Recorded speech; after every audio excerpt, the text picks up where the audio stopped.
សូមស្វាគមន៍និងស្ដាប់ដំរុយឆ្នោតយួនប្រចាំថ្ងៃដើម្បីជាកម្លាំងចិត្តសូមពុកម៉ែបងប្អូនចុច like និងសញ្ញាជាវម្នាក់មួយផងដើម្បីទទួលបានដំរុយថ្មីប្រចាំថ្ងៃដំរុយឆ្នោតយួននៅថ្ងៃនេះគឺថ្ងៃទី10ខែធ្នូឆ្នាំ2025ដើម្បីកុំឲ្យខាតពេលយូរសូមស្ដាប់ដំរុយឆ្នោតពី admin មានលេខ2284654154 CD សម្រាប់លេខ OSAD មិនមាន2គ្រាប់គឺ OS ខ្ទង់90និង50សម្រាប់3លេខគឺ admin មាន2គ្រាប់ផងដែរគឺមានលេខ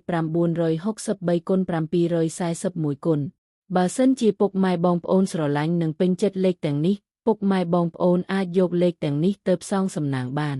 ពុកម៉ែបងប្អូនអាចចូល link ខាងក្រោមដើម្បីមើលលទ្ធផលឆ្នោតក្នុងក្រុម Telegram បានដោយគ្រាន់តែចុច link ក្រោម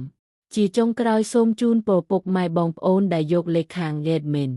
ទៅផ្សងសំណាងហេងយើងទាំងអស់គ្នាជូនពរពុកម៉ែបងប្អូនជួបតែសំណាងល្អនិងសុខភាពល្អសូមជម្រាបលាជួបគ្នានៅថ្ងៃស្អែកបន្តទៀត